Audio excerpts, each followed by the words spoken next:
वो बनाता है जम्मू कश्मीर में आतंकियों के खिलाफ ऑपरेशन ऑल आउट का प्लान। वो सुलझाता है अबूझमाड़ के जंगलों में नक्सलियों की अबूझ पहेली। वो तैयार करता है दुश्मन के घर में घुसकर दुश्मन के खात्मे का सीक्रेट मिशन। टीम मोदी का वो सूरमा कभी किसी एक्शन का ढिंडोरा नहीं पीटता। वो राष्ट्र की रक्षा वाले हर मिशन में जीत की गारंटी है। उसका नाम है अजीत डोभाल, भारत के राष्ट्रीय सुरक्षा सलाहकार। ये शख्स आपको हर उस जगह नजर आएगा जहां देश की बात होगी, जहां देश की सुरक्षा की बात होगी, जहां देश को खतरों से बचाने की बात होगी या जहां देश के दुश्मनों को निपटाने की बात होगी।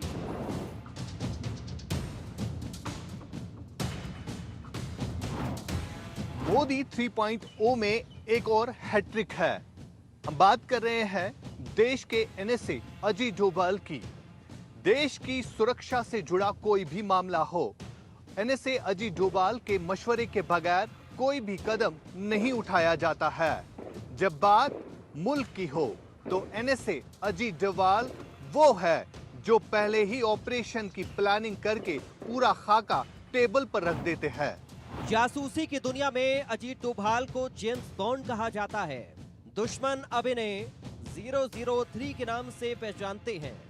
पाकिस्तान की सेना और खुफिया एजेंसी को सबसे ज्यादा किसी शख्स से डर लगता है तो वो है अजीत डोभाल। अजीत डोभाल पाकिस्तान के चप्पे चप्पे से वाकिफ हैं, कश्मीर के हर उस दर्रे से वाकिफ हैं जहां से आतंकवादी भारत में घुसने की कोशिश कर सकते हैं। हर वो गली जानते हैं जहां आतंकवादियों के पनाहगार रहते हैं। आईएसआई कैसे काम करती है उसकी एक एक बारीकी को जानते हैं। हाफिज सईद हो या मौलाना मसूद अजहर, उनके खुफिया ठिकाने, ऑपरेशन के तरीके को दुनिया में इनसे बेहतर कोई नहीं जानता। आतंकवादियों का अगला कदम उठाने से पहले ये उस कदम के चारों तरफ जाल बिछाकर खड़े होते हैं। अजीत डोभाल खुद लाहौर, कराची, पीओके और इस्लामाबाद में अंडरकवर एजेंट के तौर पर काम कर चुके हैं। उनको फियर ऑफ अननोन है, और जब भी कोई परिवर्तन आता है, any time that a change comes, उसके साथ में जुड़ी हुई anxieties and fears are always there. कुछ भय होते हैं, कुछ आकांक्षाएं होती हैं, कुछ अनागतवती चिंताएं होती हैं जो आदमी को घेरती है। इतना बड़ा परिवर्तन, इतना बड़ा चेंज हो जाएगा तो कहीं ये तो नहीं सब कुछ पलट जाएगा। एक आईपीएस अफसर जो अंडर कवर एजेंट रहा, देश का आईबी प्रमुख रहा और जो अब देश की सबसे ताकतवर कुर्सी एनएसए संभाल रहा है, उसे न सिर्फ देश के बाहर के दुश्मनों की पूरी खबर रहती है, बल्कि देश के अंदर भी जो दुश्मन हैं वो भी इनके नाम से कांपते हैं।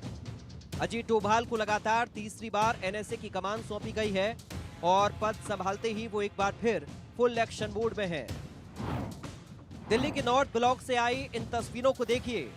इनमें गृह मंत्री अमित शाह हैं और उनके ठीक दाईं तरफ बैठे हैं अजीत डोभाल। ये मीटिंग जम्मू कश्मीर में जून के महीने में लगातार हो रहे आतंकी हमलों के बीच बुलाई गई थी। इसी मीटिंग में कठुआ, डोडा और रियासी के अलावा पूरे जम्मू कश्मीर में आतंकी हमले को रोकने का प्लान बढ़ा। मददगारों पर शिकंजा कसने की तैयारी हुई। एनएसए अजीत डोभाल एक बार फिर उस मिशन में जुट गए हैं जिसके नतीजे अब आपको कश्मीर में नजर आएंगे। भारत में ऐसा कोई दूसरा शख्स नहीं जो कश्मीर पर अजीत डोभाल से ज्यादा समझ रखता हो। वो जानते हैं कि कश्मीर में किस एक्शन पर क्या रिएक्शन होगा और उस रिएक्शन को रोकने के लिए क्या करना होगा। जम्मू कश्मीर में दफा 370 टूटने के बाद जब ये लग रहा था कि कश्मीर में अशांति हो जाएगी, कश्मीर में बारूद बरसेगा, कश्मीर ददक उठेगा, उस वक्त अजीत डोभाल कश्मीर में बैठकर कश्मीरियों के साथ बिरयानी खा रहे थे और लगातार कश्मीरियों के साथ बातचीत कर रहे थे। We cannot have peace and war at the choice of our adversary. If we have to protect our interests, we will decide when and with whom and on what terms we will have peace. When our core interests are involved, there is no question of peace at any cost. There has got to be a peace. We want very good relations with our neighbors, Pakistan included. We would like to have good relations with them. We would like to have very normal relations with them. But certainly the tolerance threshold for terrorism is very low. We certainly would not like to make our citizens as sitting ducks for the terrorists who come under this thing. Kashmir में भारत सरकार की आंख और कान बनकर खुद अजीत डोभाल ने इस mission की कमान संभाली। डोभाल ने एक और नामुमकिन मिशन को कामयाब कर दिखाया।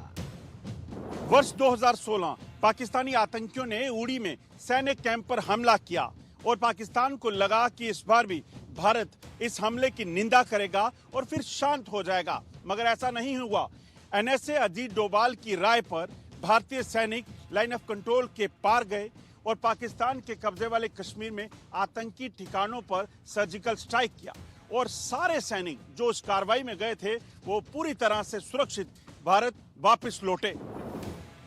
ये सब कुछ इसलिए मुमकिन हुआ क्योंकि बॉर्डर पार वाले इस खतरनाक मिशन से अजीत डोभाल का नाम जुड़ा था। सर्जिकल स्ट्राइक से कुछ साल सन्नाटे में रहने के बाद पाकिस्तानी आईएसआई और आतंकवादियों ने फिर हिमाकत की। पुलवामा में सीआरपीएफ के जवानों पर हमले से देश सन्न रह गया था। जवानों की शहादत से जबरदस्त आक्रोश के बीच डोभाल ठंडे दिमाग से पलटवार की तैयारी कर रहे थे। एनएसए डोभाल का इशारा हुआ और भारत 1971 के बाद पहली बार अपने फाइटर जेट्स लेकर पाकिस्तान के अंदर दाखिल हो गया। पहले सर्जिकल स्ट्राइक और उसके बाद एयर स्ट्राइक ने पाकिस्तान में बैठे दहशतगर्दों के आकाओं के हौसले पस्त किए हैं। अब भारत को मैली नजर से देखने वालों के खिलाफ एक्शन प्लान तैयार हो रहा है।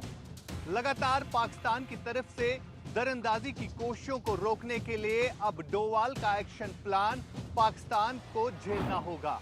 See, between 2005 to 2014, we had Bombay, we had Pune, we had Kanpur, we have got Delhi, we have got this whole range of this, Bangalore, Ahmedabad, and other.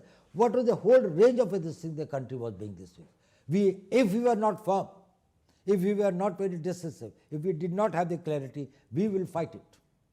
And we will not beg for peace at any time. ये अजीत डोभाल ही थे जिनकी सलाह पर BSF को आदेश दिया गया कि पाकिस्तान की हर एक गोली का जवाब बारूदी तेवरों के साथ देना है। सिर्फ पाकिस्तानी सेना, आईएसआई और आतंकवादी ही नहीं, अजीत डोभाल का नाम सुनकर भारत का हर दुश्मन थर-थर कांपता है। डोभाल का नाम सुनते ही अपना ठिकाना बदल लेता है।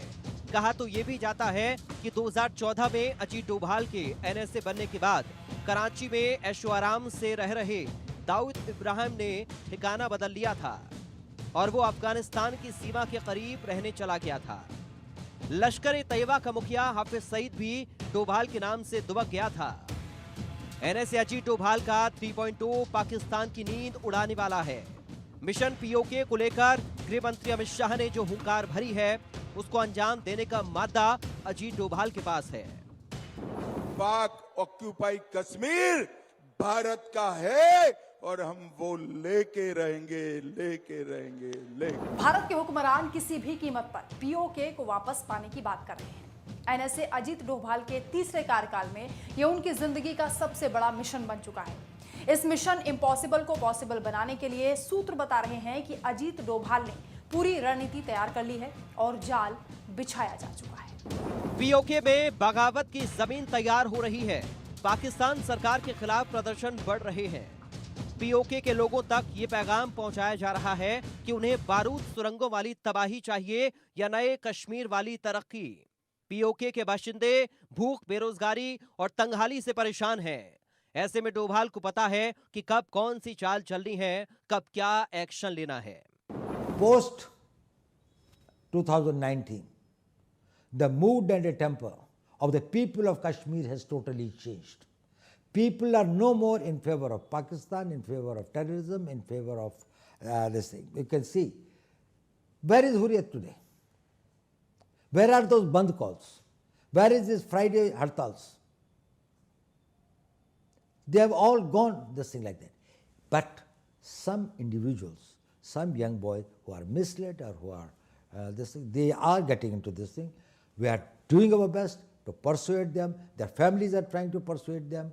A lot of change has come about, but still there are few persons and some individual tanzeems, the militant organizations and others who are still operated and go by a mistaken notion of their beliefs or whatever is that they want to be the Fidains and they want to come. they do create problems for us, we are fighting them. And we are fighting them with total resolve. There is no way to deal with the terrorists. We don't deal with terrorism. बतौर NSA Ajit Doval देश की national security policy में कई बदलाव ला चुके हैं। उनकी proactive रणनीति का ही नतीजा है कि पिछले 10 सालों में आतंकियों की साजिशें कामयाब नहीं हो पाई हैं। डोभाल का रुतबा देश की सरहदों के भीतर भी बढ़ा है और बाहर भी। प्रधानमंत्री मोदी की टीम में सबसे भरोसेमंद सदस्य के तौर पर अगर किसी का नाम दिया जाता है तो वो नाम है अजीत डोभाल। प्रधानमंत्री मोदी जब भी किसी अंतर्राष्ट्रीय बैठक में जाते हैं तो अजीत डोभाल उनके साथ साय की तरह मौजूद होते हैं। आईबी और रॉ में अजीत डोभाल के साथ काम करने वाले लोग बताते हैं कि अजीत डोभाल नेशनल सिक्योरिटी के एक तरह से संस्थान है। मोदी सरकार 3.0 में अजीत डोभाल का 3.0 रूप नजर आने लगा है। अमेरिकी एनएसए जैक सुलिवन के साथ दिल्ली में एनएसए अजीत डोभाल की मीटिंग हो चुकी है और अमेरिका से जेट इंजन की तकनीक ट्रांसफर की डील पक्की हो गई है। ये डोभाल की एक्सपर्टीज ही है कि इजराइल के प्रधानमंत्री भी अजीत डोभाल से मिलने को तवज्जो देते हैं। हमास से जंग शुरू करने के कुछ दिन बाद बेंजामिन नेतन्याहू ने अपने साथ डोभाल की तस्वीर शेयर की थी, जो इस बात का सबूत है कि भारत ही नहीं बल्कि अजीत डोभाल पूरे मिडिल ईस्ट पर नजर और पकड़ रखते हैं। एनएसए अजीत डोभाल की उम्र 80 के करीब है और वो 60 साल से देश की सेवा में जुटे हुए हैं। इस कार्यकाल को पूरा करते हुए अजीत डोभाल 84 साल के हो जाएंगे। लेकिन आज भी देश सुरक्षा से जुड़ा कोई मिशन होता है तो डोभाल का 20 साल के युवा वाला अवतार एक्शन में आ जाता है।